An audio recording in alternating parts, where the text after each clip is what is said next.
Good afternoon, everybody. If you can all hear me, if you can hear me at the right at the back, please indicate. Lady right at the back, can you hear us? Okay.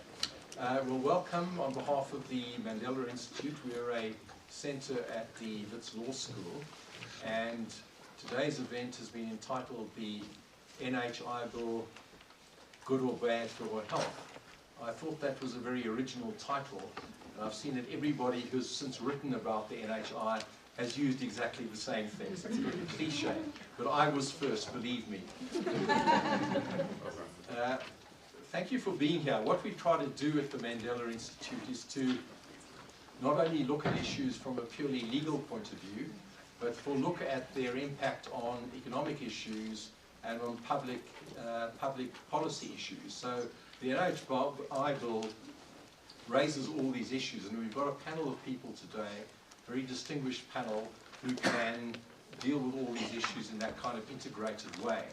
Just let me give you apologies on behalf of the Deputy Director General, Anban Pillay, who's not able to attend because he has been, I think, has been delegated to speak at another venue.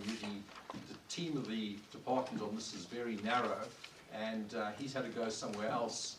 He's deployed would be the expression I think they use in public service, as is Akina Tulari, who was also going to be here.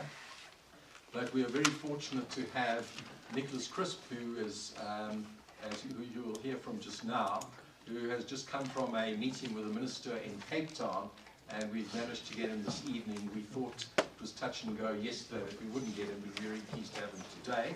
But we have a number of other people in the panel who I'm going to introduce you to, who are going to be able to deal with this issue in great detail and great depth, and I think you'll find it very stimulating and very interesting.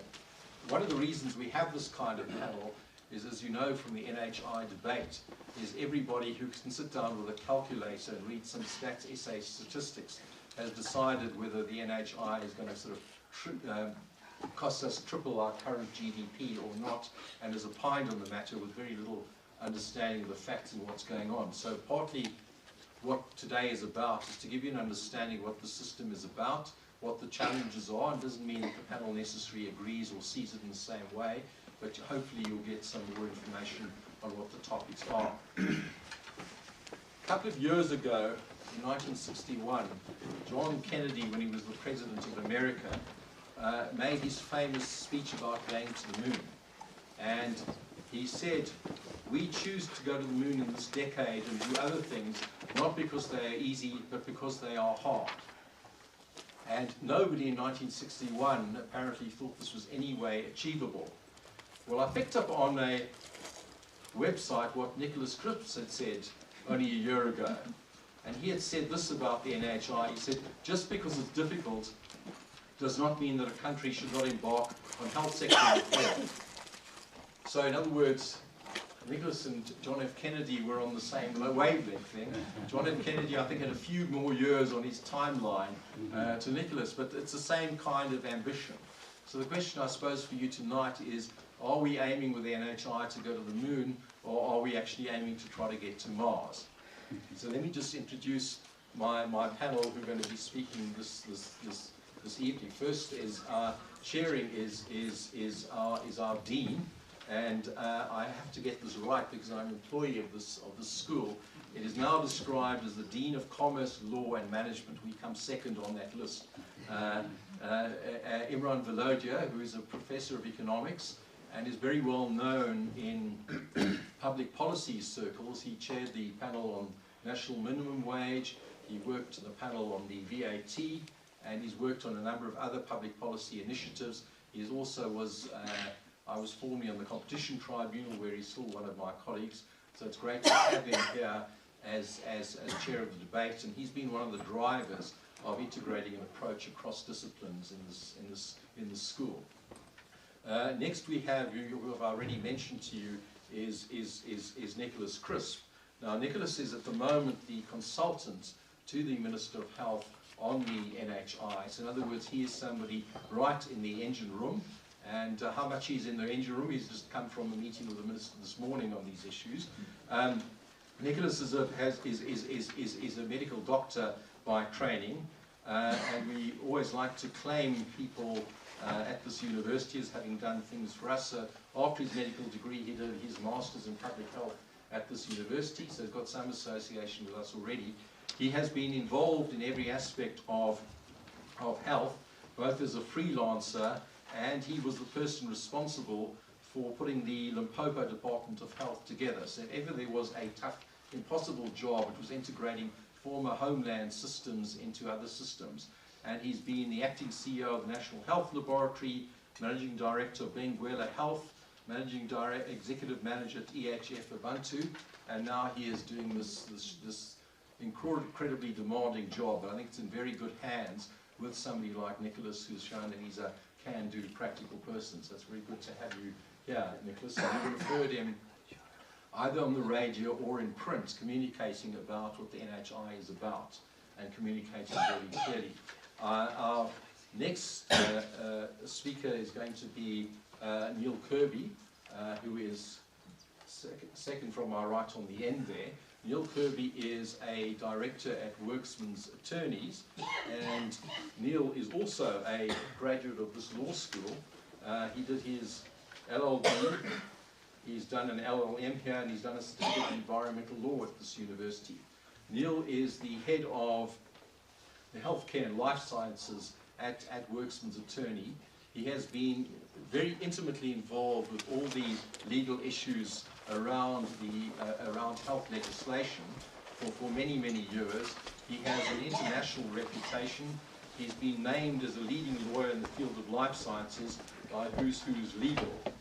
And you will have also, if you've been following the debate, you will have read some things by Neil, who's also commented on the bill. So it's a great pleasure to have somebody like Neil with his expertise that he brings. Next to him is another doctor called Adila Hassan, who's on my far right, but she's not a doctor of medicine, so don't come and complain about your seasonal flu to her. She was a doctor of law. She received her doctorate in law at the University of Notre Dame, and the subject of her dissertation was the protection of social rights in South Africa from theory to practice. In other words, exactly what today is about. When she is not being a doctor of law, Adila Hassan is a well-known advocate at the Johannesburg Bar. And if you've been watching TV anytime soon, you would have seen her appearing virtually every night for the families who were involved in the Monsaneki Commission of Inquiry into Life Esedimeni, where she was very effectively dealing with the family's issues. She is a founder of Section 27, which is an NGO which deals with inter alia health rights. She's also one of the founders and direction of Corruption Watch. So she has a long history involving in human rights work, both as an activist and a lawyer. Then we have a doctor, finally another doctor. We're very pleased to have with us Karen Hoffman. Karen is a pediatrician by training, but she's here tonight not as a pediatrician. She's here as the director of an institute in our medical school known as Priceless, which stands for Priority Cost Effective Lessons for Systems Strengthening. A good way to work in an acronym, a very good acronym for what they've done.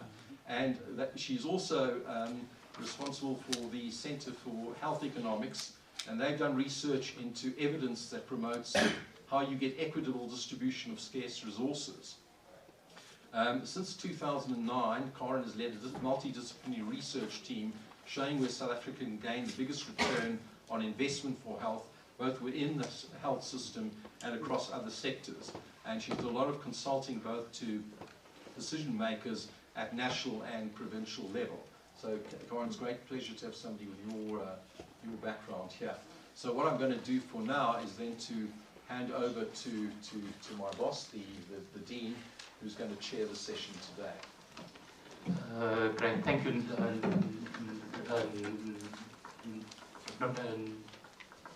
Norman. So I had the great pleasure of kind of spending about 7 years with Norman at the tribunal, where he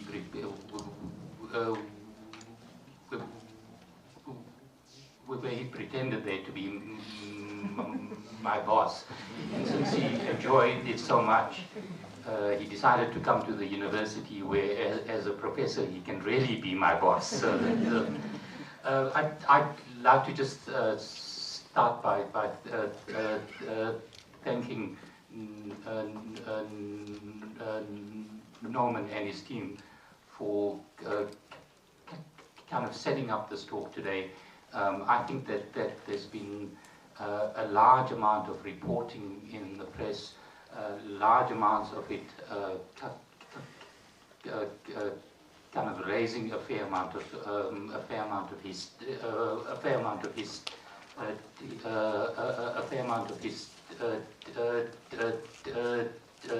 area about the bill. And I think what we're trying to do today is to get a few experts who kind of really know the area to share some of their thoughts with us. And I'm hopeful that we'll all kind of leave this room a lot more informed than we were when we kind of started out this evening. My job here is kind of really to do the things that kind of those of us who are deans do, and that is to keep the time. So I'm going to kind of suggest that we proceed as kind of in this way. I'm going to give Nick about 12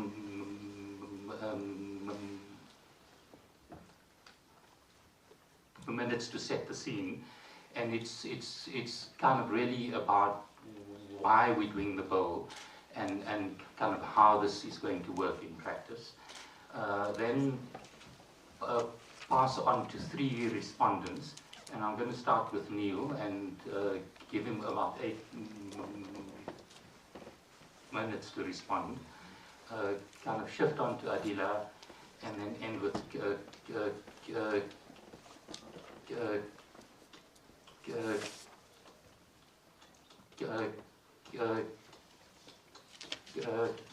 Karen sharing some of her thoughts. I then want to give some time for the sort of panel to kind of exchange views among themselves about points that they've raised. But we really want to kind of leave as much time as we can for you to raise any questions and for us to have a debate in the room. And we have a kind of great opportunity with the sort of panel who are really informed about the issue. So we'll try to keep the kind of input from this side of the room quite short and quite precise, so that we can have enough time for you all to ask questions.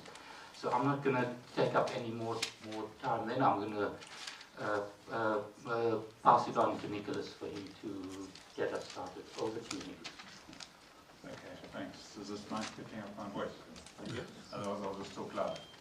All right, first of all, thanks very much. Thanks for the invitation to be here. And it's always a little bit intimidating for medical people to be in a law environment. So I'll stick to what I know and leave the very legal stuff to the lawyers to talk about, and we'll see where we go from there. I really want to just make a few comments and rather take questions, because I think that is what people have their own questions on their mind. The starting thing is, the big point I want to say is that health reform, or reform of this magnitude, is not something that happens overnight. And what is proposed in the bill, and what we intend to do in implementing the bill, is massive reform. It's not fiddling with the edges of something or introducing something small. It's massive reform. So it'll have to be done over a long period of time, and it has to be done in phases. And one of the questions that will be asked, and you're going to ask it, everyone's going to ask it, is what's it going to cost? Well, it's going to cost as much as we want to spend on it, and I'll explain that a little bit in a moment. Why are we embarking on this reform as a nation? Well, because the current system is not sustainable. It's as simple as that. We have an unsustainable dichotomy with the public sector that is really struggling, warts and all the managerial problems, all the inefficiencies and whatever corruption, fraud and theft might be found in the public sector, which we acknowledge. It's still a very small resource for a large number of people. So as a nation, we spend about 8.5% of our GDP on healthcare, a lot of money, and about half of that, more or less, we'll argue the figures this way or that, but let's call it half of that, we spend on 85% or thereabouts of the population through the public purse, the taxes that we pay. On the other side, we have another inefficient system. It just looks prettier. But in fact, it's hugely inefficient, hugely over services, and it spends another half of what we are spending on healthcare, albeit not through the public purse and through taxpayers, through personal contributions. that it spends that money on 15% of the population. And because of the evolution of these two very distinct and dichotomous health services that are running, neither the public sector nor the private sector is getting decent health care. Those of you who benefit from medical aids, if I challenge you, every one of you will tell me of a problem you had where your money ran out, or your package was inappropriate for the actual condition you had, or something that went wrong with a relative's health package. And if I talk to those who use the public health service, they'll tell me the place was dirty and I didn't get care and I had a long waiting queue. You hardly ever find anyone who's really happy about the health care they're getting. But we are spending 8.5% of our GDP. So that's the reason we are having to embark on a reform. And the reform cannot be just the public sector or just the private sector. The reform has got to be a national reform where we all recognize that this country is hugely inequitable, and we have to use the pooling of all the resources, and that's the money, the people, the skills, everything else at our disposal to get a health system. The next question is, are we nationalizing the health service? No, we're not nationalizing the health service. We're trying to find a single funding mechanism with a single pool to get a purchaser-provider split, where the providers of the services are both public providers and private providers. And we're not assuming for a minute that there aren't bad public providers and bad private providers and vice versa. There's a lot of work to do to fix the services. And nobody's denying we've got to spend time fixing the public sector. But we've got a lot of work to do in the private sector. And exactly what that work involves has already been in the draft report of the health market inquiry, and the final report is due out at the end of this month. And then there'll be a lot more work to do. So another introductory comment, if you like, to stimulate some questions, is how long is this going to take? The answer is a long time. A long time. So my children and grandchildren will be running the service and sitting here, and it still won't be finished. Japan started in 1961. They say they're not finished. The UK has been going through morphing various things and struggling with facets of their service since the end of the Second World War. These things take a long time. We don't know all the details of what it will look like in the end. What we do know is we're going to have to be flexible, because the country is so different from one corner to the next, from urban to rural, from those who are wealthy and to those who have got nothing. So we're going to have to be flexible about the way we implement. What's it going to cost? It's going to cost as much as we can afford. That's the bottom line. If I ask you, what's your medical aid going to cost you in 5 years' time, 10 years' time? And what service are you going to buy for that you're going to spend? Not one of you knows. So why are you asking us the question? You're going to pay what you can pay to get what you can get. And we know that the economy is in bad shape at the moment, so we're going to have to start very slowly. So on the model that we are currently working on, we are looking at somewhere around 30 billion rand more in real 2019 rand terms in 5 years' time. That's what we're looking at. The public sector currently spends about 255 billion rand a year. That's what we spend through tax. And by the time you counted up all the bits and pieces in the private sector with all the out-of-pocket spending and the medical aid spending, it's about the same. That's 500 billion rand. You can run this more efficiently. So my last comment I want to make in this introductory 12 minutes, try and do it under 12 minutes, is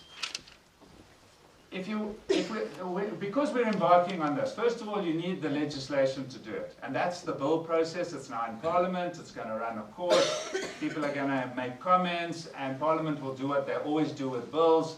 They will then feed those comments into the debate, and ultimately, they will make whatever changes that they deem necessary to make, and they will hopefully enact a law. At that point, once it's a law, those who feel that it's unconstitutional are bound to challenge it. And down the line for the next 20, 30 years, people will be constantly challenging things within the law like we do with laws all the time. And I don't need to tell a legal environment that that's the nature of how we make the laws in our society anyway. So we're not worried about that this is going to be challenged or going to take time. We will engage with that process when that process reaches that point. Until then, we can't sit and wait and hope that something will happen. So for the past years, several years, many years, The Department of Health has had working groups and task teams and specialists and people within the employment of the state doing various preparatory pieces of work. Some of them are academics that you would know from here at the University of Witwatersrand. And those pieces of work have informed some of the implementing activities that we are about to embark on. So right now my job is to create the office that will ultimately become the Schedule 3A public entity, and I know you're going to talk to me about state-owned enterprises. This is not a state-owned enterprise. We can talk about that later. This is a public entity, and we're going to create the actual operations and administration of that public entity, but it can't be in a public entity until there's a law, so it will be in another form of government within and reporting to the Minister of Health in the meantime. And where are we getting the money? We're splitting the Department of Health. So we're taking savings by saying you can't fill this post, I need that one. You can't have this person, I need that person. And we are physically splitting the department right now as we speak, and that's part of what we were discussing this morning. How far are we and what have we done? On the provider side, there's a lot of work to do with the provinces, and I'm going to wait till you ask questions about what's the role of the provinces and so on, because I know that's coming. And let me stop at that point by reiterating. Reform of this magnitude is a journey, a long journey. It's not just a marathon even, but it's definitely not a sprint. But you need to have the enabling environment created by an act, and then there's a whole range of regulations that's going to have to come, and there's a whole lot of processes which are prescribed and described in the act to get to the point of those regulations and who's going to make them and how they're going to work. I think I'll stop at that point. Right. Thank you so much. I'm then just going to pass it on to Neil for his kind of opening remarks. And Neil, you've got 8 minutes. Thank you, Imran. Thank you for having me. I think that with any process that involves reform, one has to balance the entrenched rights that already exist in the environment one is reforming with the rights that you are trying to protect or promote.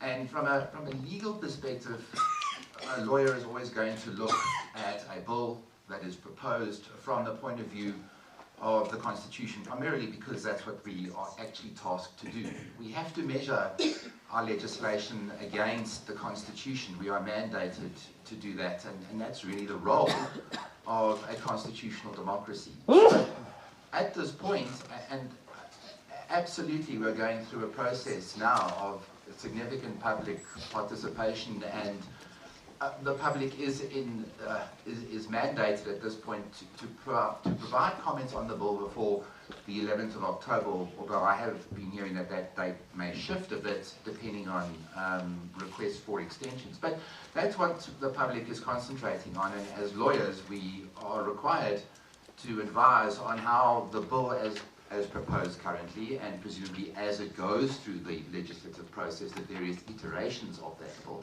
and how that measures up against the Constitution and the rights that are then going to become informative as to whether the bill succeeds and proceeds, and whether or not the bill will ultimately fail and potentially change. At no point, though, I think that are we going to be faced with a situation where the Constitution will trump the bill. That's an unfortunate use of words, especially in light of Obamacare, but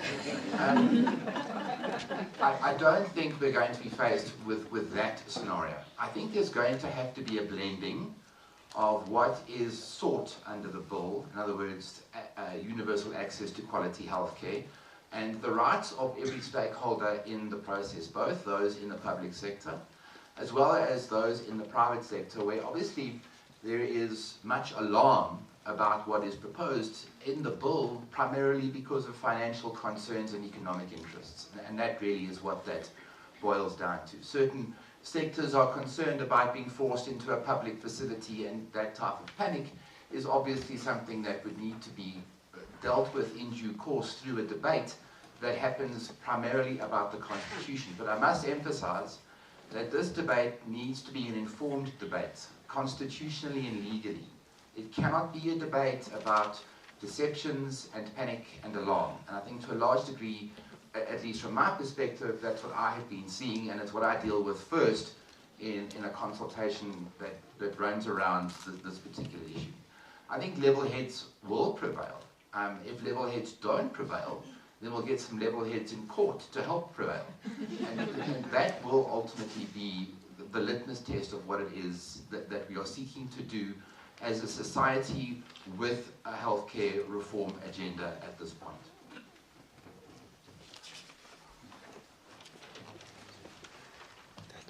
Great, Neil. So you haven't used your time slot either, which makes more time for you to ask questions. Over to you, Adina. I thought you were going to say it gives me more time to add tonight. You have 8 minutes. Thanks, Imran. Thank you, Norman, and good evening, everybody. I have to say that it's really, again, just to echo what Neil said about alarm and panic, that it's actually very good to see the bill finally in Parliament, because the conversation on NHI has been taking place for a very long time, and most recently now we're having a very serious debate about it, but it was in the 1994 ANC Health Plan, and there have been many iterations. I just wanted to highlight a few points. First thing to say is that I don't really think that the issue of NHI is one of law. It really is more about politics and economics. Economics because we need the money to do it. If we don't have the money, it doesn't matter how beautifully drafted the law is, it won't be able to be implemented. And politics because we need the political will to implement something as ambitious as this. And by political will, I don't mean a bullying and a driving through of something that is unworkable, but the political will to listen to other points of view, to improve the quality of the draft law, but also to ensure that the system is workable and to ensure there's accountability throughout the system and proper governance. So the only thing I think that is of most importance when it comes to the law and this policy and the bill is the Constitution and the fact that it itself requires that the government takes steps to realize the right to health, to progressively realize the right to health. And so all of you here, I'm sure, are aware that that is encapsulated in Section 27 of the Constitution. So it imposes a direct obligation on the state to do something. So it's time that the state did something. But it is a right and an obligation that talks about progressive realization, which means things have to improve over time. So however we go forward as a country with NHI, it has to get better for everybody and not worse. So we have to be very careful in monitoring the process to make sure that we are improving access to healthcare services and quality healthcare services as the process unfolds. And the one passage, I don't want to quote much to you, but the one passage that I am quite attached to that comes from a judgment of Moseneke in the Van Heerden case from 2004 really encapsulates for me very much what Section 27 of the Constitution, together with the equality provisions, together with dignity, means for us, and what it is that we set out for ourselves when we adopted the 1996 Constitution.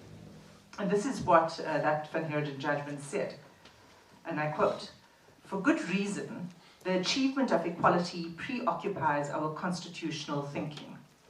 When our Constitution took root a decade ago, our society was deeply divided, vastly unequal, and uncaring of human worth.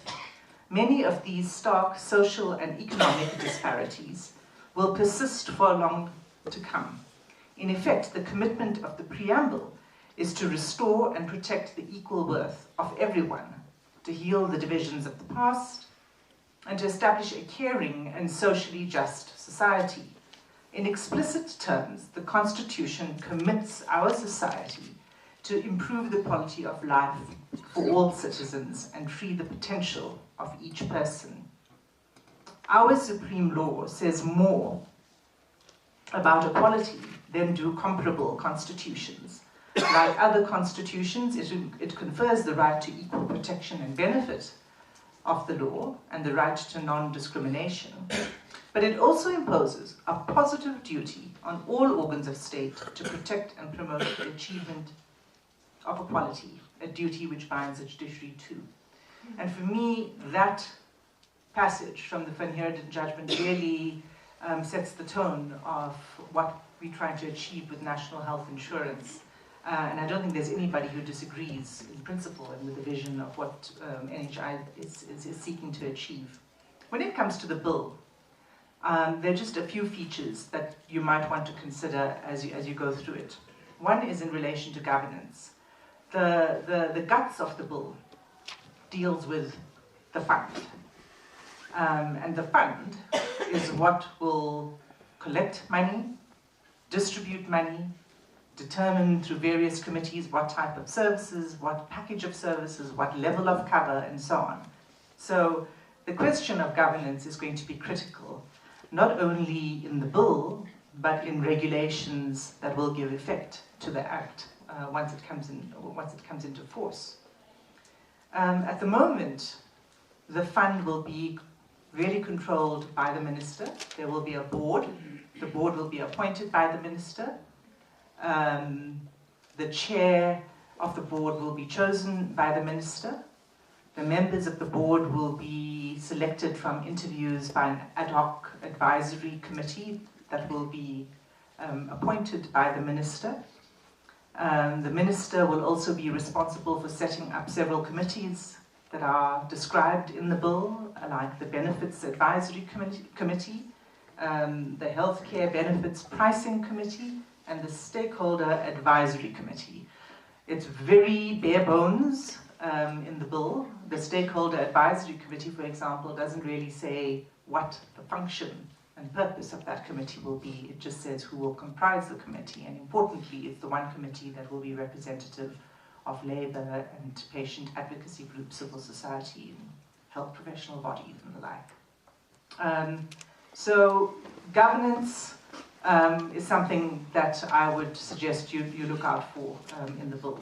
The second is the question of the benefits package. Again, the bill is very sparse in relation to what this package of services will be. It, from what I can understand, and no doubt Nicholas will explain in further detail, it will start somewhere with what we can afford and what we can deliver, presumably quality health care, and expand over time.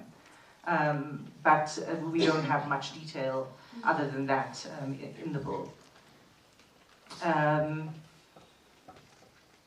The next feature will be, of course, quality of care, and how we will, and how the bill, and how the fund, and who will be responsible for ensuring quality of care, and what the role of the private sector is in delivering the health services and ensuring that there is quality of care for all.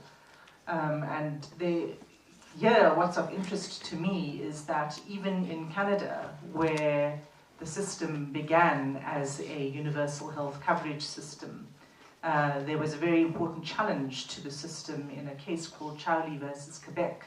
And it was in 2005. It's a judgment of the Supreme Court of Canada, and I recommend it because it's an interesting judgment about the role of the private sector in a national health system and what the role should be. And in that case, it was a challenge to laws that prohibited residents of Quebec from buying private medical aid.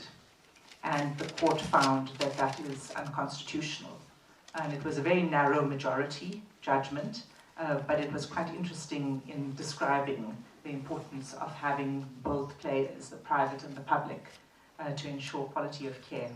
And then the final feature will be, of course, the role of the provinces.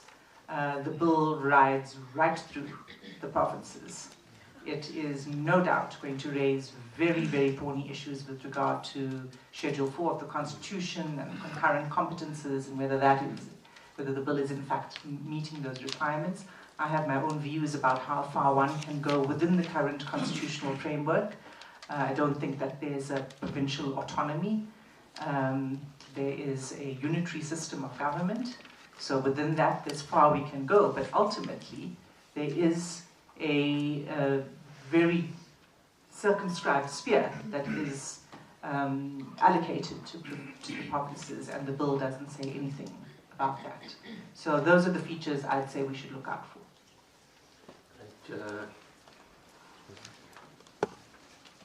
Thank you so much, Attila. I'll just pass it on to Karen.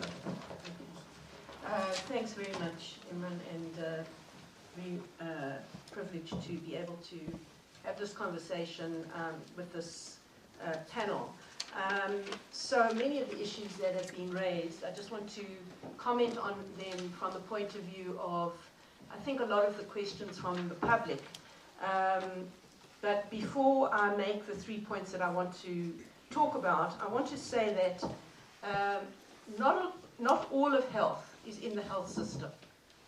Okay, so there are many aspects of health that can be achieved in sectors outside the health system, and in fact, most of what we can achieve is outside the health system. There is something in this bill, not actually in the bill, it's in an appendix, that talks about health promotion and health prevention, so that people can remain healthy. And I just want to say that I think that as we debate these issues about the NHI Bill, that we should not forget that we should use some of these levers, whether they're fiscal levers, whether they're subsidies, whether they're taxes, whether they are legal regulations, etc. I think that we need to think carefully about preventing much of the disease that is going on in South Africa. A lot of it is fueled by what we eat and drink, and those are things that individuals themselves are not in full control of those things. So I do believe that there are diseases that none of us have control over, but some of those diabetes and hypertension diseases are things that we can actually prevent in the first instance. So I just want to make that point. The second question that has come up during this panel is the issue of, well, how much can we afford and what is the benefits package going to look like? I think that we need to move a bit faster. I hear Nick, that this is going to take a long time, and I agree it is. And I think that's fine, because we need to do this right. But I do think at the same time, the piece that has been missing from the conversation is what is in and what is going to be out. And maybe that will change over time. But there are ways of looking at this. And we need to shine some sunlight on that process. There are other countries that are doing universal health coverage. NHI, let me just say, is a health financing mechanism. Okay? It's not actually universal health care. What we're talking about tonight is universal health care, and some of it is about the financing. But what I want to just mention a couple of things, and that includes the issues of how we decide what is in and what's out. What are the things that actually work? What are the things that will save lives? So we can't just continue to throw our money at things which are high burden. We must do that. But in addition to the high burdens of disease, and much of it is HIV, TB, but increasingly it's what are called non-communicable diseases, high blood pressure, diabetes, etc. These are now outpacing these communicable diseases. So how do we decide how we cover those things? And we have to look for what we call evidence-based interventions that actually work, that actually will make a difference, that will prevent deaths, that will prevent people from having premature, what we call morbidity, sickness, and ill health in this country. And doing that, there is something in the bill that talks about a health technology assessment process. It's not well laid out enough, I don't think, and it will, in theory, advise the Benefits Advisory Committee. I think that that's an important issue, and I think the process by which that deliberation actually takes place, or should take place, is critical. Because right now we have no understanding of how, either in the private sector or in the public sector, those benefits are given to us. I don't understand in my medical aid how that coverage happens, what is currently being covered, okay? And if we have a process which is transparent, okay, and deliberative, then we can say, okay, well, they made that decision. It wasn't because some guy or gal put up their hands and said, I must have it, it's my disease, okay? It's actually about trade-offs at the end of the day. Are we going to immunize every child in South Africa against various diseases? Or are we going to have something that is really critical for some very ill child with a very rare condition? How is that decision made? We need to know that. We need to see that. We need to know that it's being done transparently. So I just think that that's a piece that's not well laid out. And finally, I think that we need to understand also what the distribution will be. Whether something is cost effective, does that mean that it's cost effective for the general population, or that it's cost effective for quintile 1, 2, 3, or 4? How do we find out about that? I think there's a lot of work that we can do in South Africa. We've got the skills to do this kind of work, and we must do more of it. So I just want to say that, in summary, the health promotion and prevention issues are going to be cost-saving, and we need to focus on that. And then we need to think about how we develop an affordable package, because there are many other countries globally that are equivalent to South Africa in many ways. We like to think we're unique, and we are in many different ways, positively and negatively. But let me say that there are many countries like Mexico, Brazil, our peers across the globe, who are getting a better bang for their buck in health. Okay. I don't think this is about spending more money. I think it's about spending it better. Thank you.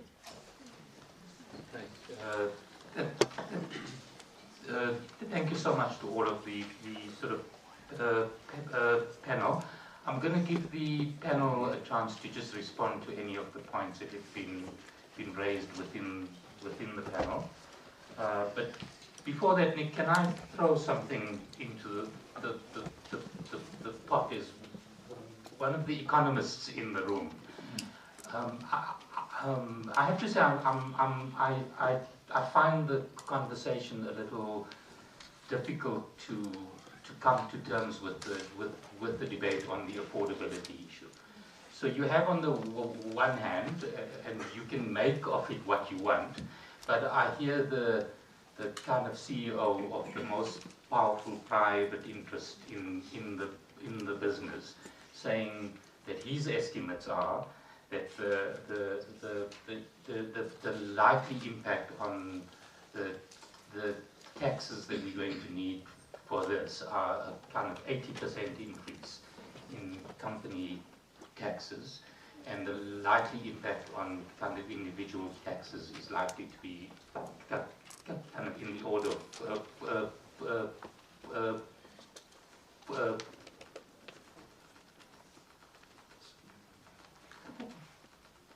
40%.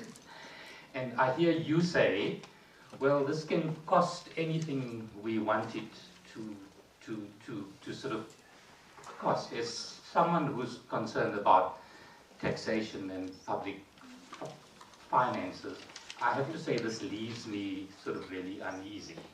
We're about to embark on what appears to be a kind of really important social change. And if we enter in this thing without even some kind of radar on what the likely costs are going to be, it does seem to me that we're stepping into a bit of a minefield without having done the basic numbers. So maybe you want to kind of address that issue and any of the issues that have been raised. And I'll kind of stick to the order that we had in the way that you did the presentation. So let's try to keep it short, but come to answer the questions. Over to you, Nicholas. Okay, thanks very much. Okay, so I've got one bite of answer, so I better do it well.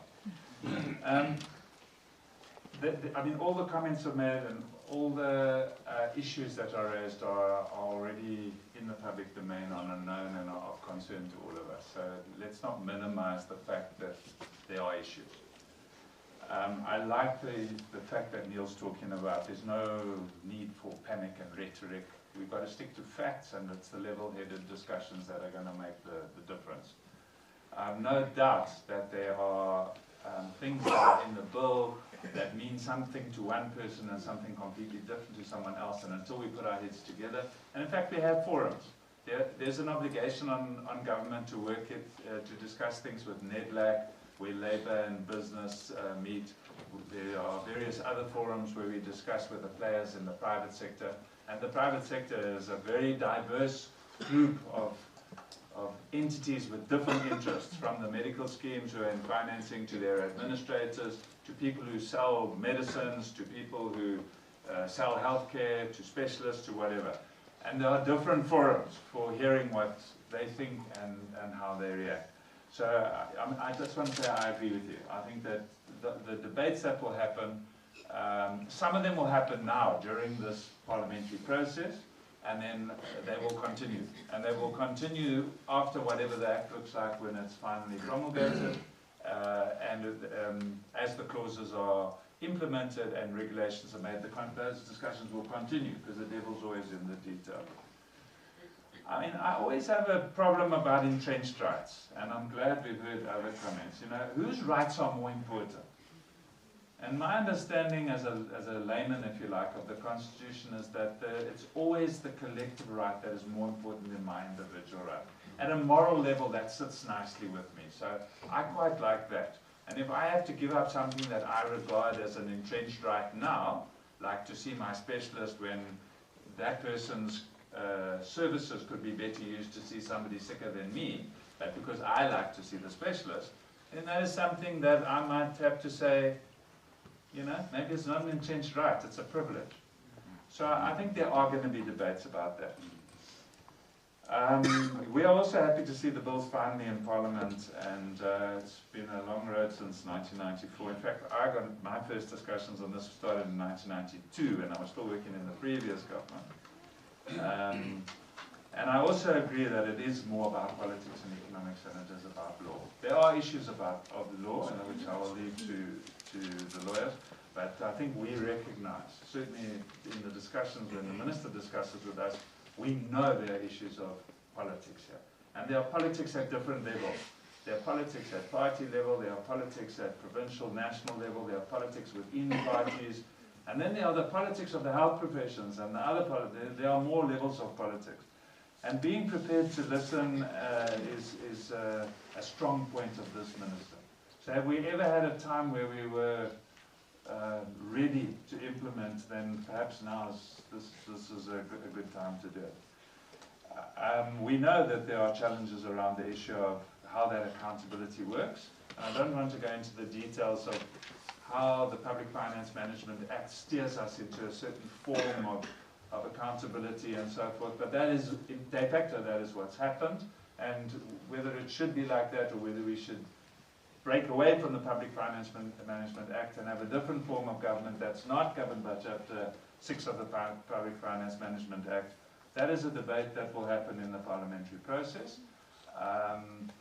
But we all want the Minister to be accountable. At the moment, the Minister of Health cannot be accountable for the spending of the budget, because he is not. The way in which our budget is allocated is divvied up and it's given to the provinces, and the Minister controls a small portion of it.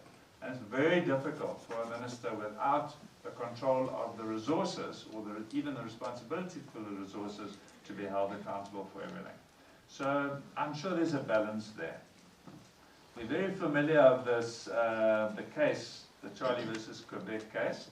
What's interesting is in the Quebec law, of course, the Quebec Parliament chose to ignore the ruling of the court, and they ruled that they have not allowed the medical aids to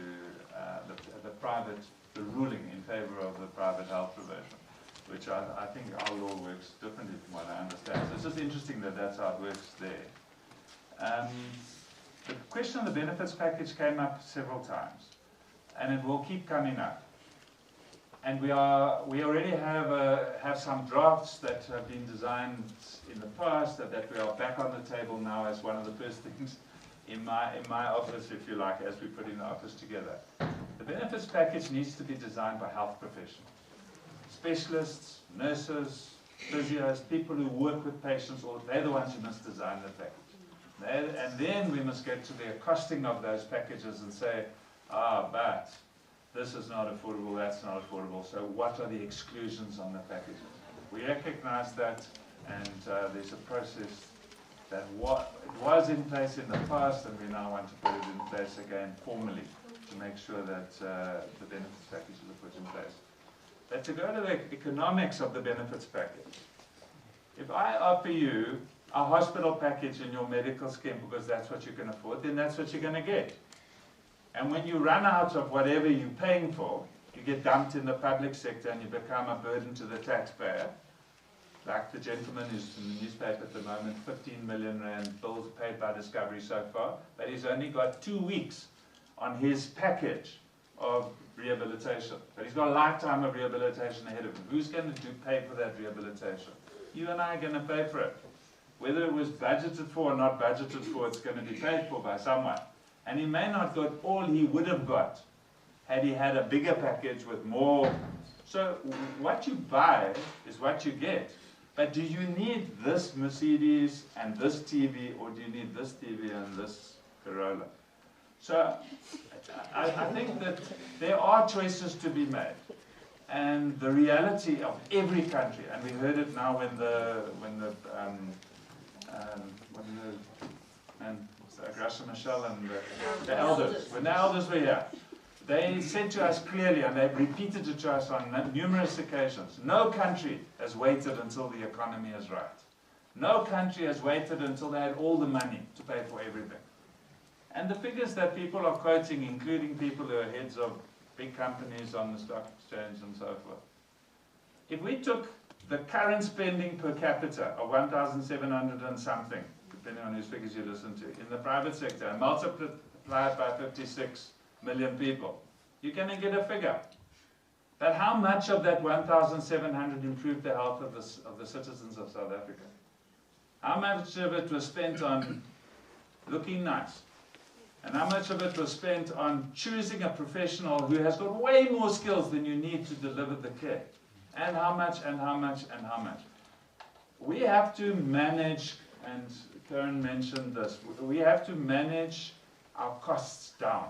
We have to pay less per tablet. We have to pay less per screw that we put in and when we fix an arthrodesis or whatever we're going to do. We have to change the way we think about what we do, and then we have to start with a package we can afford.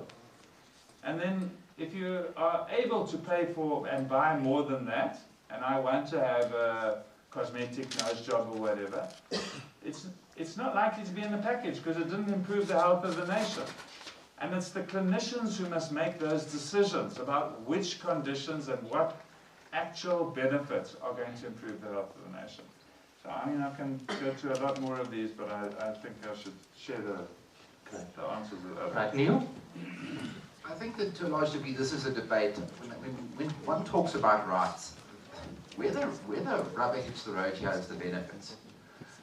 We don't really know what we are going to get. So, as consumers in healthcare, the majority of us on the 15% issue, I realize is a minority, but we get to choose the health package or the collection of benefits that makes us feel good. It gives us that peace of mind that we're covered and our families are covered and we're able to survive on that basis. And I think the discomfort really turns on, well, if you're going to take that away or reduce it or put some into the fund and the balance turns into a complementary cover, where does that leave me as a consumer in healthcare? Am I still going to be okay? Am I still going to be able to rely on a system that will provide me with a good outcome in respect of my right to access healthcare services? That's the anxiety. in my view, if the benefits were around, if we knew what they were, we'd know what we're fighting around, or not, as the case may be. Because if that benefit package is relatively narrow, I might then be in a position to make a more informed decision about whether or not I agree that a fund on a universal access basis makes complete sense for the entire population, because I then still have the right, at least, to purchase the benefits I believe I need down the line for my peace of mind. It is a consumer choice, after all. You, Adila? Thanks. Nick, I suppose the concern for me is, and I don't want to get into it in my introductory remarks about the bill in too much detail, it's just that the lack of it, it's just a bare bones. We don't know what we're talking about. And sometimes, and I hear you when you say when it comes to the money, it's going to be shifting around of current resources. It's not just going to be adding on resources. But the bill talks about more than shifting around resources. It talks about a surcharge on personal income tax. And I don't know what that translates into. And it talks about a payroll tax, and we don't know what that will look like. So we can't trust that it's not going to be enough for the drivers of the process to say, trust us, because we've got your interests at heart. So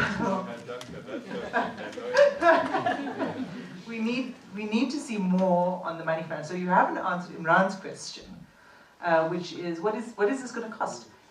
Even in the immediate term, if it's just for the smaller benefit package, we don't know what the benefit package is, so we don't know what it'll cost. And because we don't know what it is, we also don't know what role there will be for medical schemes, and what must we be as consumers of health services, what must we be planning for?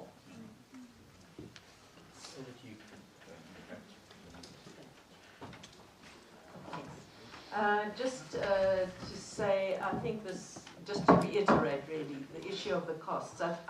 It does worry me a little bit to hear that the trust me, I'm a doctor, I know what you need, is the process. I think there needs to be a different process. I think that many countries in the world, including places like Thailand, which have successfully put in universal health coverage, they actually made a very bold move. What they did was, at the beginning, they said, we are only going to cover rural populations. Over the next 5 years, we're going to just take care of rural people in Thailand. And once they did that, they improved their health systems, and they improved their outcomes, and went on to cover the rest of the population. So we are going to have to make some difficult decisions about how things get done. But I do believe that the process that we are very slow in putting another piece of, we put the Office of Healthcare Standards Compliance, we have SAPRO, which manages the medicines, are they safe and are they effective? But we don't know what is actually giving us a good return on investment. And the fact is that as a doctor, we don't always know what's giving us a good return. We think we know what would be good for our patients, but we need to look at it with that lens, and we also need to look at it, and we are doing some of this research at the Wits School of Public Health, looking at, are there other things like ethics and morals? People talk about these principles in the NHI Bill, but how do we actually incorporate those ideas into the analysis of whether we are getting a good return on investment? So I think we need to do that. And one final comment, which I think is also missing from the debate, and as Nick sort of talked about the different populations that will be consulted with and talked to, I think the one group is the general public. I think one of the issues is that the general public have not been included in these discussions about what's in, what's out, what are the trade-offs that they're going to have to make. And I think that without that, we will not bring the general public with us. I think we need to do that. Thank you. Okay, thanks to all of the panel. I'd like to now move this over to you. We'd like to end the session by about 7:30. So we have just kind of under half an hour for any questions and kind of any thoughts you want to share. I know that I'm going to have many more hands than I can take, so I'm going to ask you to please understand and work with me to manage the process. So what I'm going to do is take this in rounds of 3. So I'll take 3 comments and then see if the panel wants to deal with kind of any of it. And what I'm going to do is start in the center, take the first 3 from the center only because if I choose to kind of choose the outside, I might be accused of kind of favoring Norman, so I'm going to stick to the middle to start with. So I'll take 3 from here. I'm going to take the lady at the back, 3 rows from the back is the one there as the first one, the person behind as the second, and Marie Smithers as the third. Hi there. I mean, this is more, I think, an economics question than it is a legal question, so apologies for that. But I think a lot of the discussion around NHI has been around how much it will cost and how it will be funded, which is obviously a very important question. But I think there's been less discussion around how the money will actually be spent. And by that, I don't mean on what it will be spent, but what payment mechanism will be used to spend it. And that's very important when you're thinking about questions around how much it will cost, because if you're paying for something, for example, on a capitated basis, then Nick's absolutely right. It will cost you what you budget it to cost, because if you're going to pay a GP, X rand to look after a patient for a year, then it will cost you 55 million times X rand. But if you're moving to a more per episode type payment mechanism, then it's much more difficult to control how much you're spending, and that's been the experience in the UK NHS. The other reason why the payment mechanism is really important is because it has huge impacts on the incentives of providers. And I think it's not really a question so much as a plea that I think the success of NHI this will be a crucial issue in terms of getting the payment mechanism right will really influence whether NHI delivers value, which is essentially outcomes and cost. And your ability to deliver value and control value depends on the payment mechanism that you use. Yes. Good evening, everyone. Tawon as well.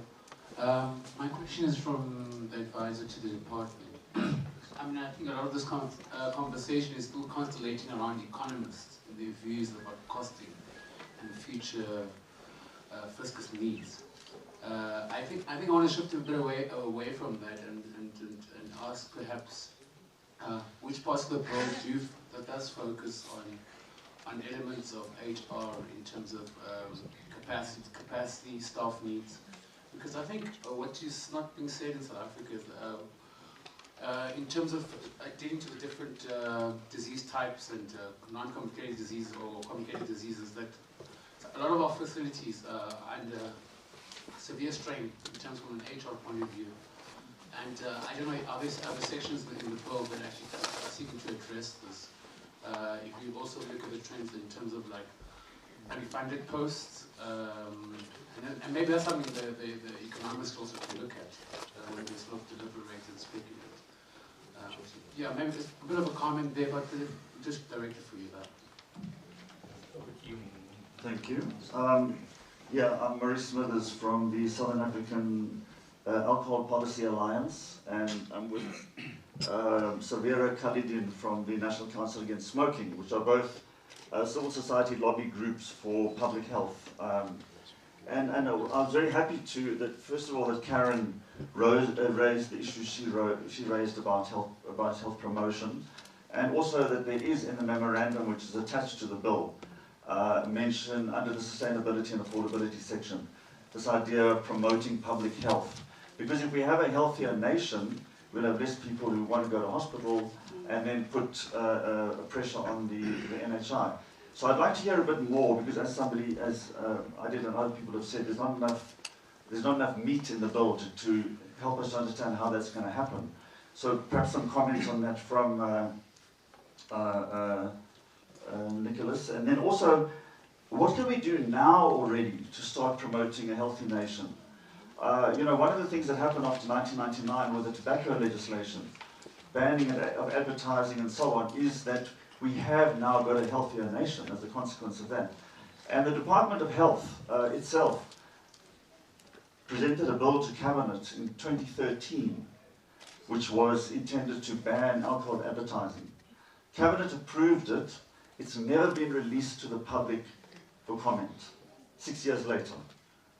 And there's also a liquor amendment bill from the DTI, which has been languishing, probably for political reasons, since 2017. If those two bills could be passed, they would play an enormous role in promoting a healthier nation, particularly in relation to alcohol.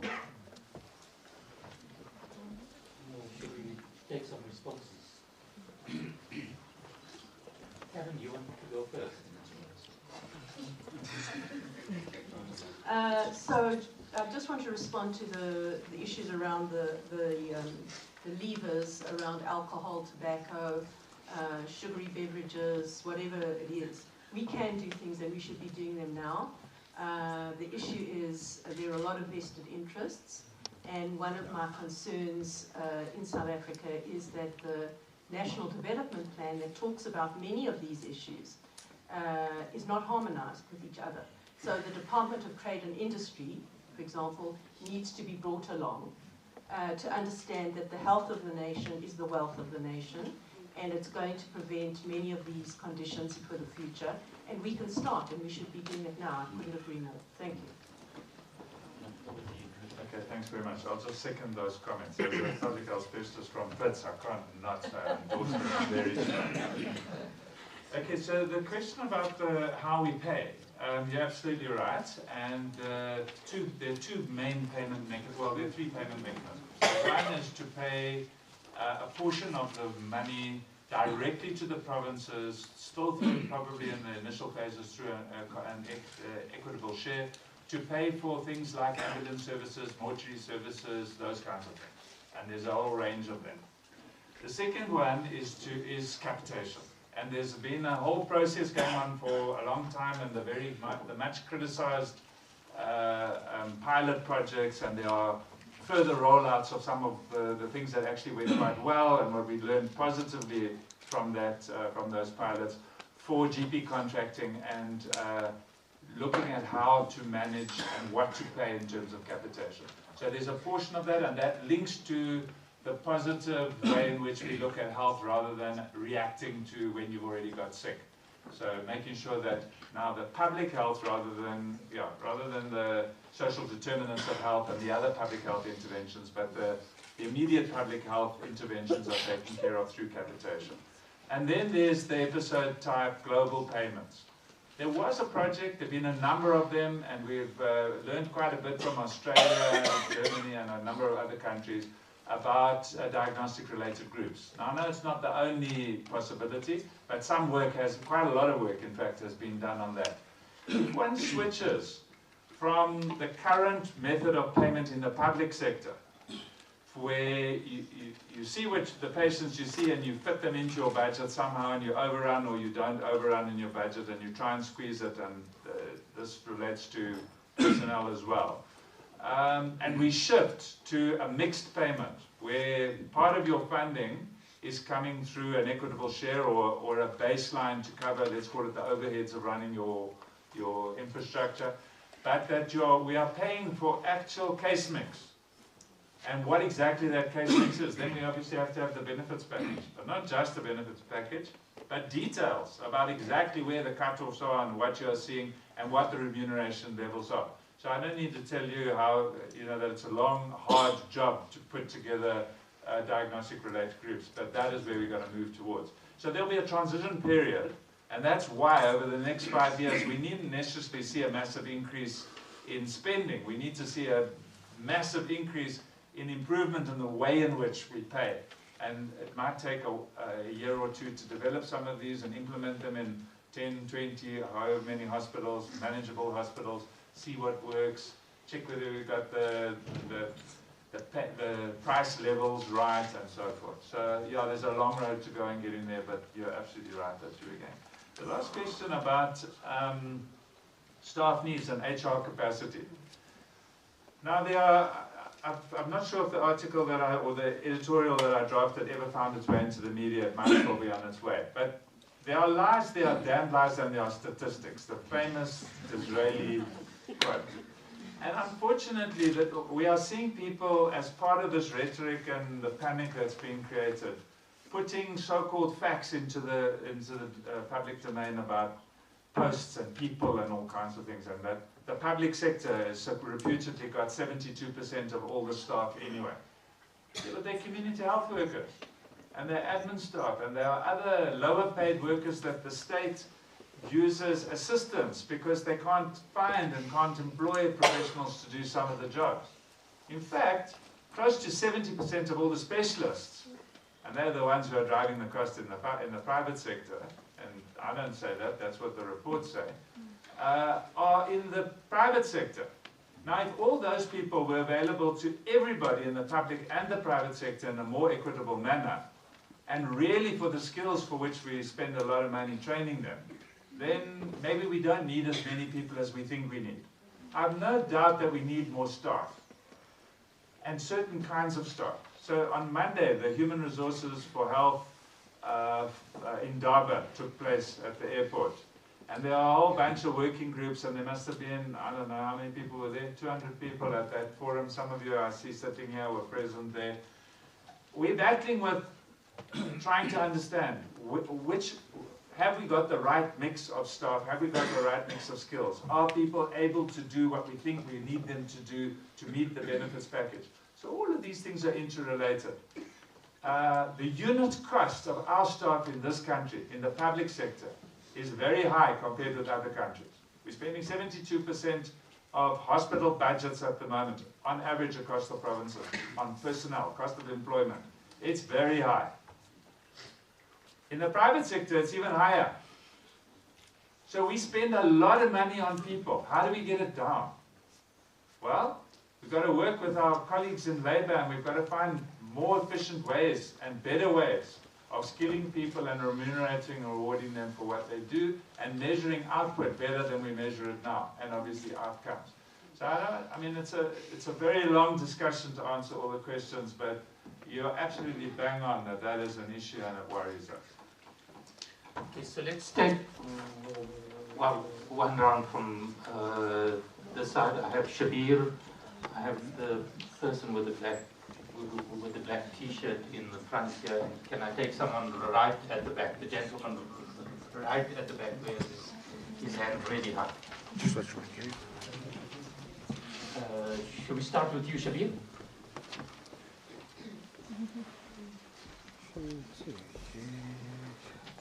My name is Shabir Musa. I'm a family physician working in Soweto.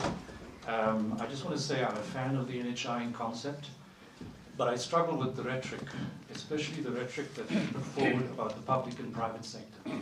And I think the inclusion of the statement in the bill about that the medical schemes may be only limited to complementary subcover. I mean, the word may, in my view, as a layperson, is that it may, it doesn't must. And I ask the question, what on earth is the value of that? Again, the other question is that you use the word, there's private and public spend, it's going to come together and we're going to spend it better. But that private spending is not something that you can just simply grab and say, we will spread it. And I think there's going to be the crunch.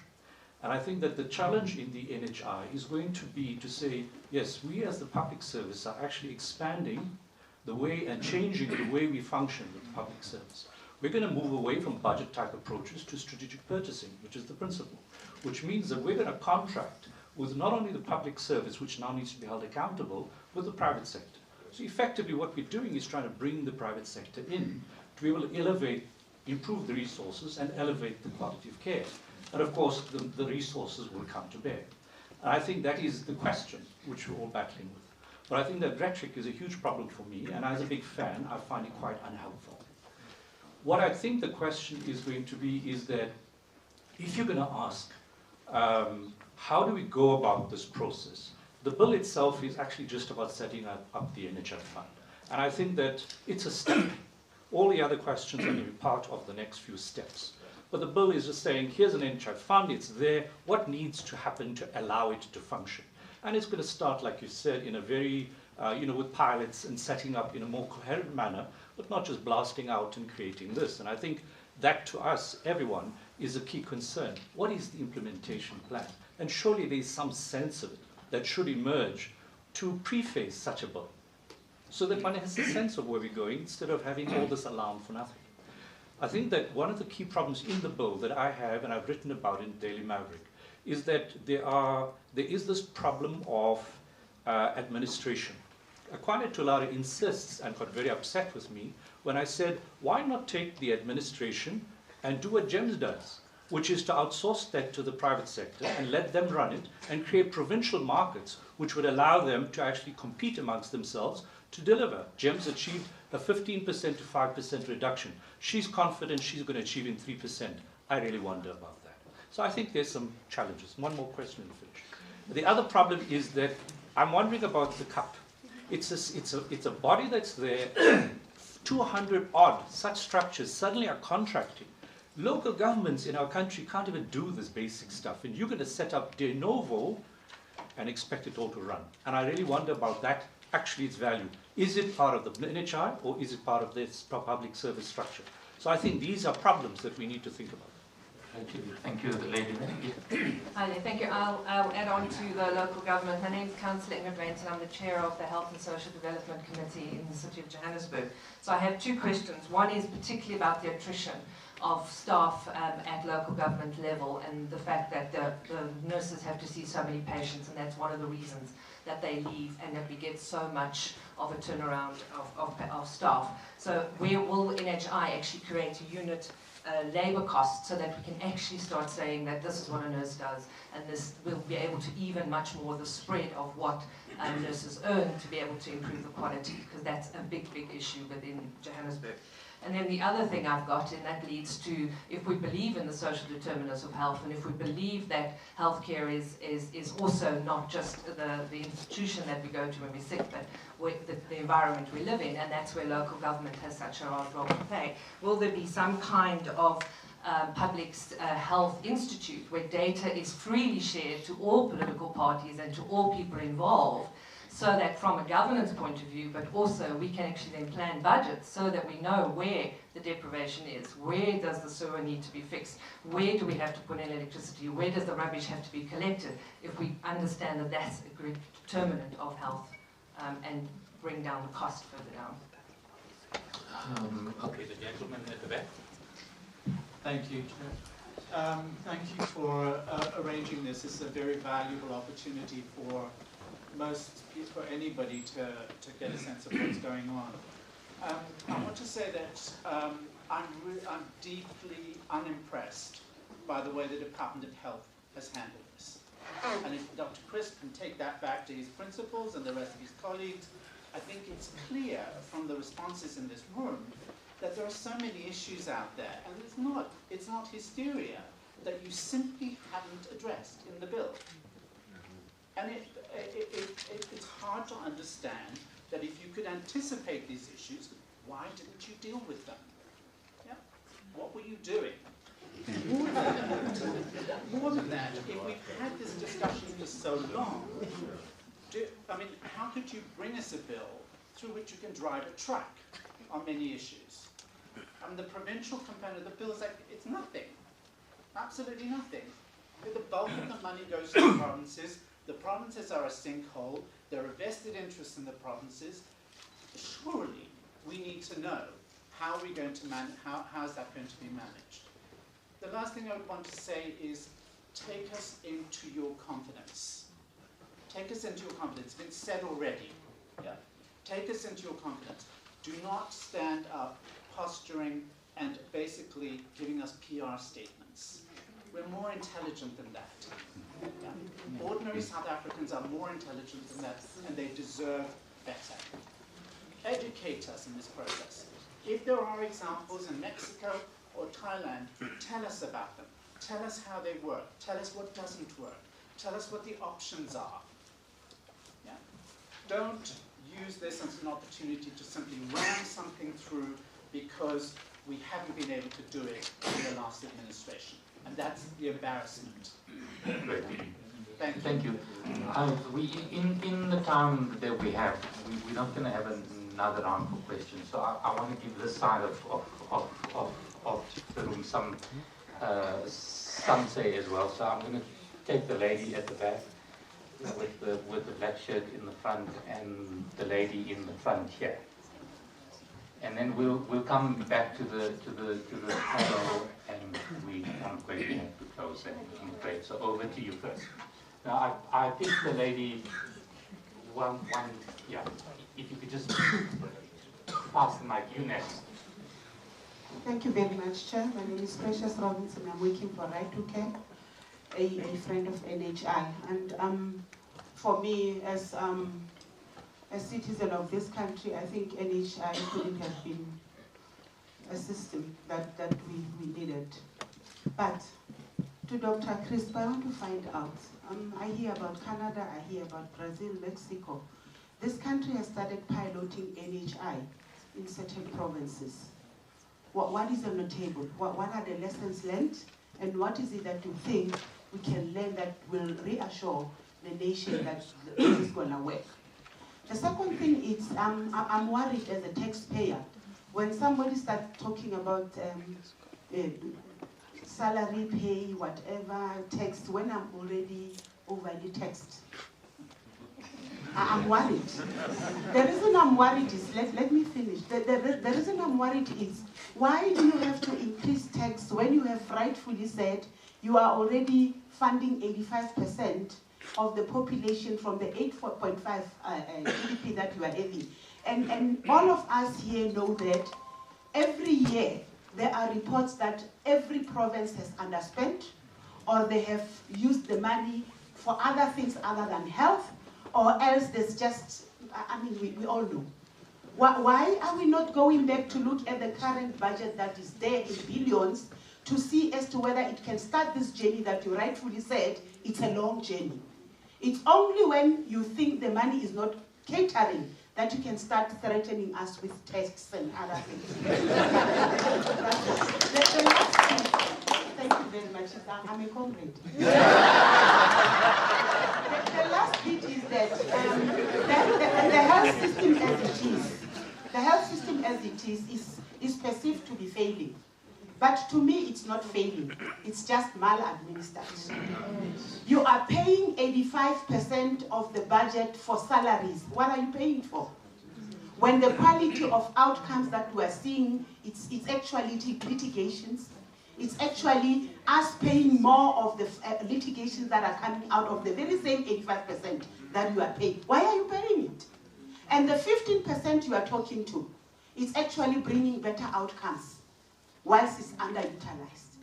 And I'm sitting here thinking, is it not time for you now? I'm happy they brought you. We all from Limpopo. To look at what you can actually draw from what private sector is doing, leverage from it, and make us gradually utilize NHI from private sector perspective while you are integrating the public sector in a manner that it will render quality services.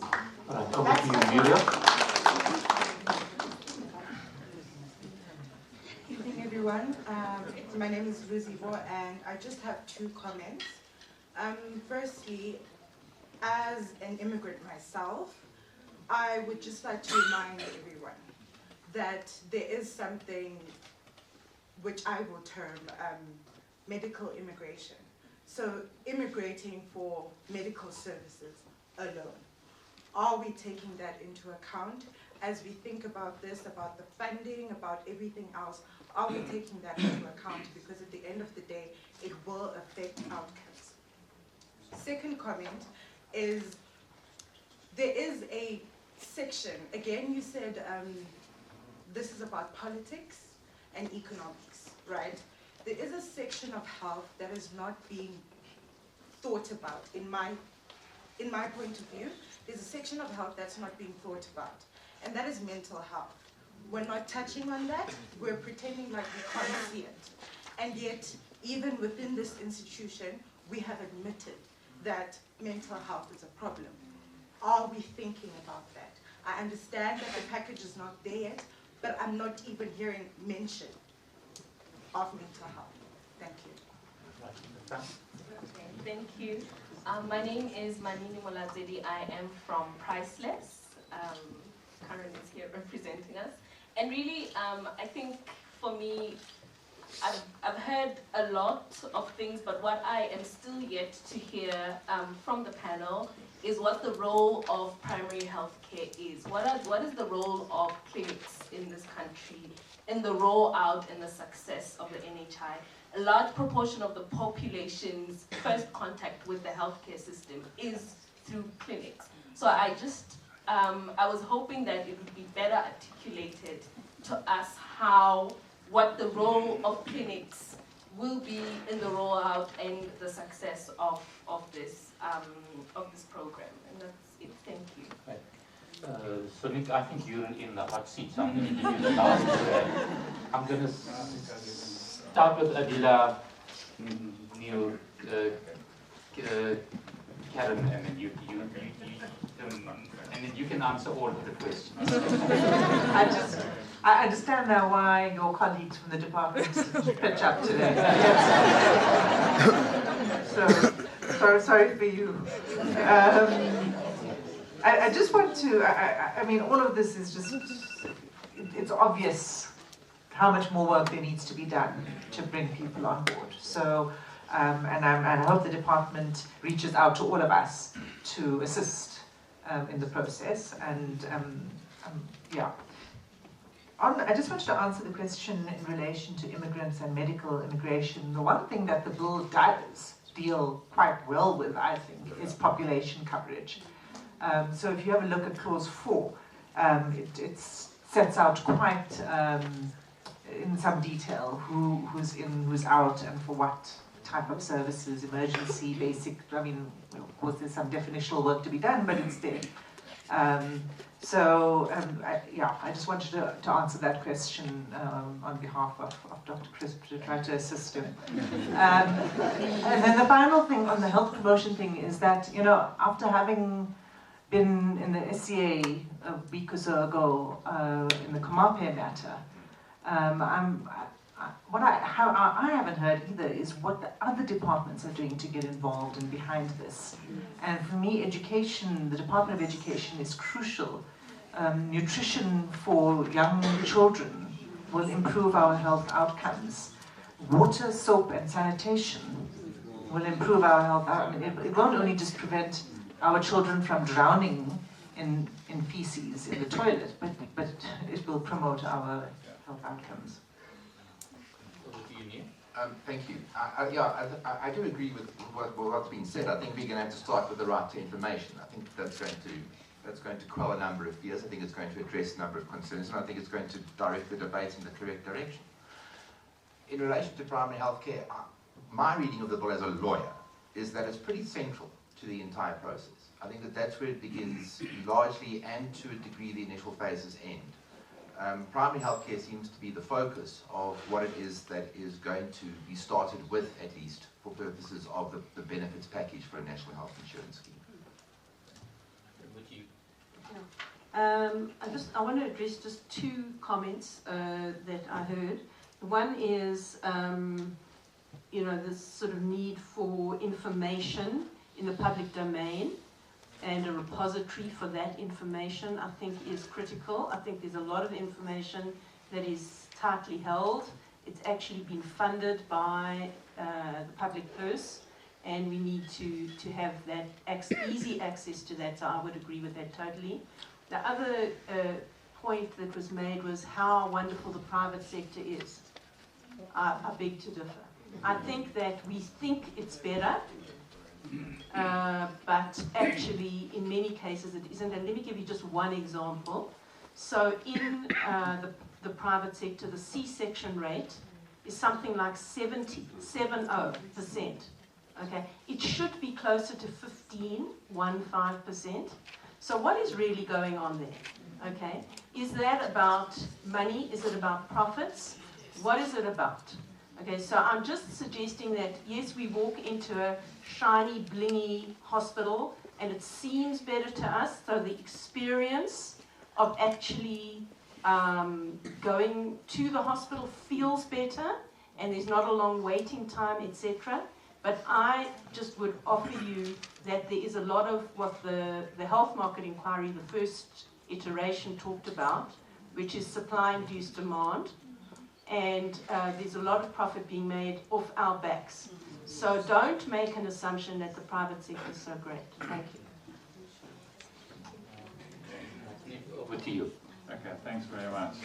Sometimes it's not good to have the last word, but I would like to respond to some of these things. The first one is I'm embarrassed as a public health specialist, and even from this university, that our profession has failed to educate you on so many issues. And I say that not lightly, and that's now with a different hat on. Some of the questions and the comments that have been raised here fail to understand that the financing bill is not the National Health Act. And there's a range of other acts. There's 30, 40, 50 other health acts, which we should have told you about as public health specialists, which answered a whole lot of the other questions, which you don't address in a financing bill. So that's a fault on our part as health professionals for not explaining to people how it works. The second one is that this debate has been going on since 1992 and probably prior to that. We've had green papers, white papers, all kinds of discussions been going on for I don't know how many years. The white paper elucidates most of the details we've asked in a lot of detail. You don't put, and I'm not the lawyer, but the legal drafters tell us, you don't put detail into a bill to be in an act, because it's really hard to change it afterwards. You can't change direction. And you save details for regulations. What you do is you use the white paper to inform, because that's your policy statement. That's what's been adopted by the government as the government's direction. And I think that's another fault on our side as public health, schools of public health, who should be informing people of those kinds of things. Okay, so now off of the public health hat and back onto the government hat. The story about money and how money works. And this is a little bit more difficult to follow. So let me try, I don't want to make a long story of it. First of all, the choice of taxes and when a tax is levied and how much it is and how it's used belongs with Treasury, not Health. So whether it's in the bill or not in the bill, Health will not make the decision of whether to levy that tax or not. It's merely saying that it's a possibility there could be a payroll tax. Treasury is the only one through money bills, and I don't want to go the clauses of the Constitution, but clause section 77, section 140 something, whatever. Those are the ones that determine who may introduce money bills into Parliament. And we know from the health sector that the Minister of Finance will be the one who will introduce a money bill when any tax needs to be changed. Why would we want to add another tax? Well, the reason we will want to add another tax is when the 2 million or 3 million people who are on hospital services plans, who are dropping off every day, we know that there's no growth in the private sector membership of medical schemes. For 4 years now, there's been no growth. We know that people are downscaling packages. And we know that that seems to be picking up. There are a lot of people who can't afford the packages they have anymore. They're holding on. It's a grudge payment. And a lot of those people will drop off. But if it's 5 or 6 this month and 5 or 6 next month, the public sector will pick them up. But if 1 million people suddenly, through some precipitous change or event, decided, I'm going to take my lot with the public sector, the GPs have now been brought in through this NHI, and suddenly they all said, from next year I'm not going to my medical aid. The money they were putting into the private sector disappears.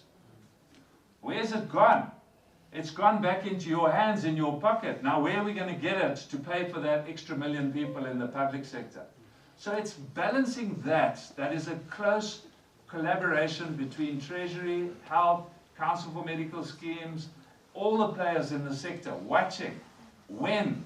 And if Treasury chooses that it's got to be a 0.5% increase in VAT or 1% in VAT, or whether they want to do a payroll tax, they will be the ones who will evaluate what kind of revenues, what an impact it will have, and so it won't be the health department that will do that.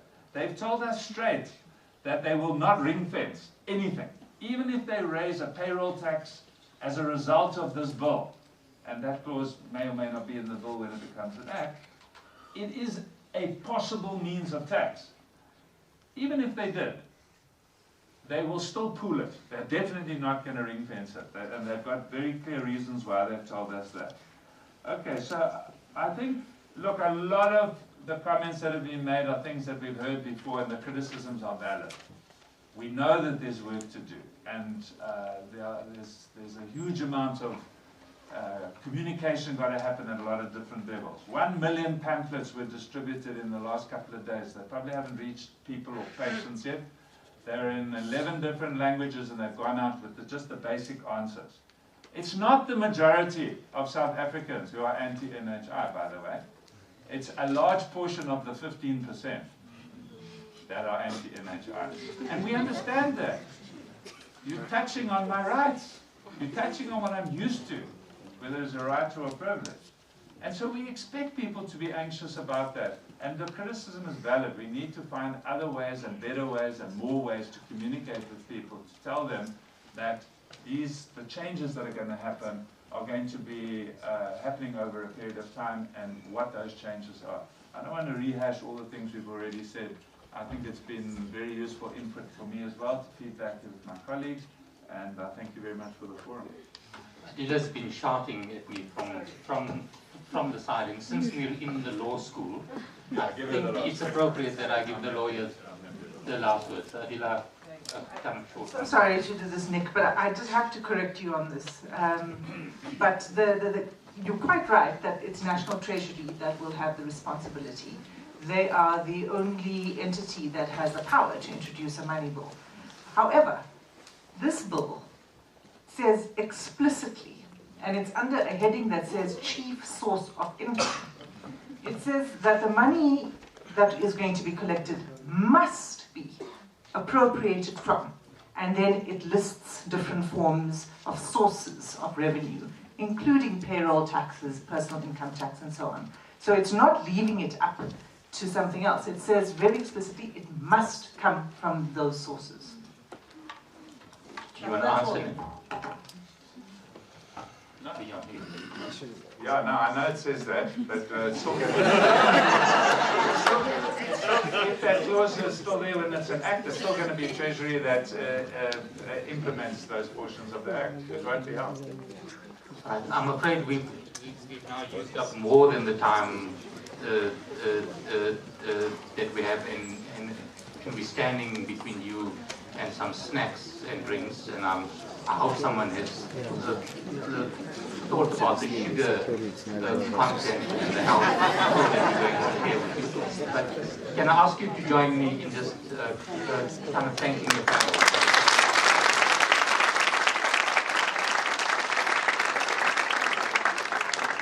I'm now going to hand it to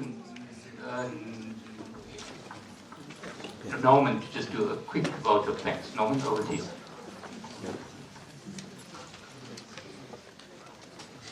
Well, again, my thanks to the panel, my thanks to the chair of the panel, and my thanks to all of you.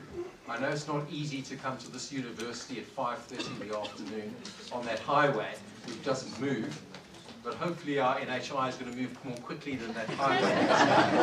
But I think we must understand what this process is about, that consultation about legislation isn't just something you do in Parliament in Cape Town. It's about what we actually are doing today, and talking to people who are involved and giving your ideas. And if I can quote John Kennedy again, as I did in the beginning, ask not what your Department of Health can do for you, ask what you can do for the Department of Health, and you do so by contributing your ideas. And to be fair to the Department of Health and people who've been here, you know, Nicholas had to go to Cape Town. He was up at 3 in the morning, and he made sure he was going to be back here. And he knew he was going to be asked tough questions, but he was still willing to be here. And it was a great burden on him personally to be here, but he was willing to do so. And his other colleagues are in other fora, I happen to know, also speaking to people. So the consultation is going on. The Department of Health is not running away from you. They're trying to talk to people. That doesn't mean that this process is easy or that all the answers are there, but it is happening and it's good. And thank you for being here. And please join us for drinks and snacks afterwards. Entirely healthy, we can assure you. And thank you very much for coming here, as everybody else.